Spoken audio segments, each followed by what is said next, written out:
الحمد لله رب العالمين والعاقبة للمتقين ولا عدوان إلا على الظالمين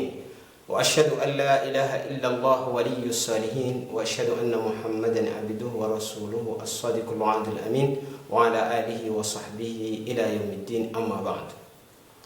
درس بناه تلهبي التلتسكنت الله سبحانه وتعالى ari sujan taftafu hon pamnani Muhammad sallallahu alaihi wasallam siro pana radia azi ari rew nanarakan fitaritan mandapatunganni anfaran arabayna manukana nipin islam rehecha izay manarakan zaw fandaharan izaw kahitenen na amni ziro niteni manahui assalamu alaikum warahmatullahi ta'ala wabarakatuh niresna izay ureshatika akechini zaw dia mahkaskani fanmanana ni volana masina Ramadan satria ni zavatra rehetra izay atao eo amin'ny fiainana dia tsy maintsy arahana fanmanana avokoa mba hahazahoana vokatra mahomby am'izany fanatanterahana an'izany asa izany.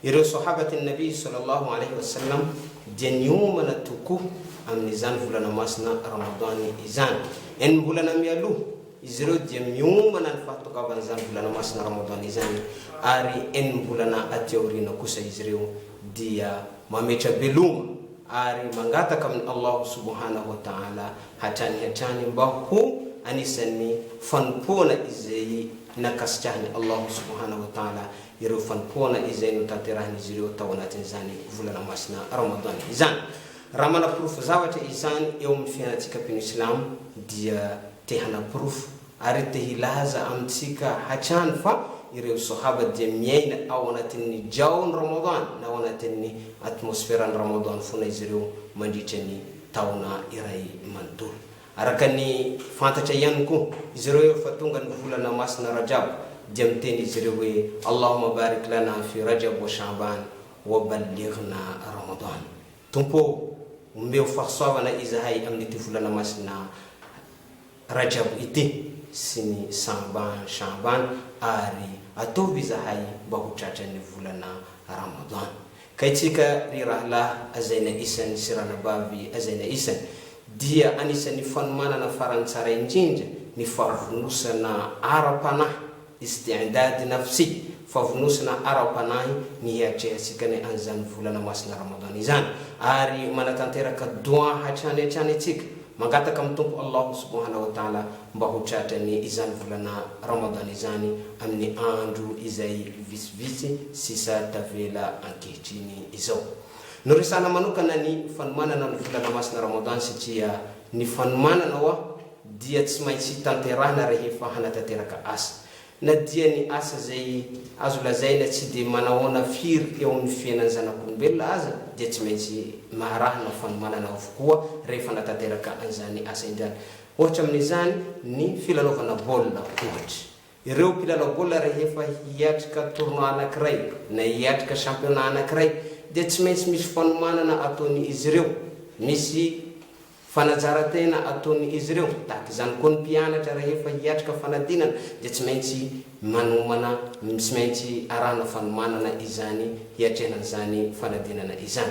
Ka ny volana masina Ramadan izay vahiny lehibe izay mandalo eo amin'ny vahoakan'ny pino islam indray mandeha isan-taona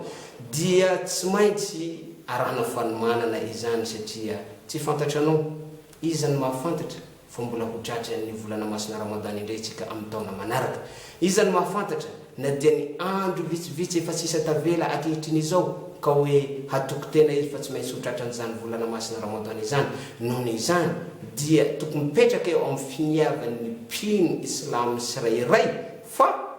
ity volana masina zay ho diavoko ity fifehezana zay ho ataoko ity dia apetrako ny finiavako fa io ny fifehezana farany izay ho ataoko eo amin'ny fiainako. Tokony mipetraka amin'ny finiavan'ny pino islam tsirairay ny finiavana tahaka izany. Am'izay fotoana izay dia hiaina ao anatin'ny fahombiazana tanteraka izy ao anatin'izany volana masina Ramadan izany. Ny mpaminany sallallahu alaihi wasallam dia miteny amin'ny hadis milaza manao hoe khaba wa khasir man adraka Ramadan wa lam yughfar lahu. diso fanantenana no sady matiantoka tanteraka diso fanantenana no sady matiantoka tanteraka izy reo man adraka ramadan wala yughfarna reo olona zay tratra ny volana masina ramadan kanefa tsy nahazo famelan-keloka satria ny olona rehetra dia samby mahazo tombosoa avokoa anatin'izany volana masina ramadan izany ka le olona zay tsy nahazo famelan-keloka ny olona zay tsy nahazo ny hinakinaky ny Allah ny olona zay tsy voafafa ny anarany zay efa voasoratra fa ho anisan'ny olona zay hiditra anatin'ny afbe ao anatin'izany volana masina ramadan izany dia zany olona izany ny fatiantoka ary matiantoka tanteraka tsy misy tahaka izy eo amin'ny fiainany satria araka ny fantatra atsika efa io volana masina io dia feno fahasoavana maro isan-karazany ny folo andro voalohany araka ny voalaza dia hinakinaky ny Allah subhanahu wa ta'ala na ny rahma ny folo andro faharoa dia ny maghfira na ny famelan-keloka avy ny tompo Allah subhanahu wa ta'ala ary ny folo andro fahatelo kosa dia ny aitoko minanary na ny fanavotana na ny fanafahana amin'ny afbe ka ny olona izay tsy ahazo an'izany fahasoavana maro isan-karazany izany dia olona matiantoka tanteraka eo amin'ny fiainany ka mba hazahoantsika an'izany fahasoavana maro isan-karazany izany dia tsy maintsy arahana fanomanana izany ny matetika ny fanomanana izay ampianariny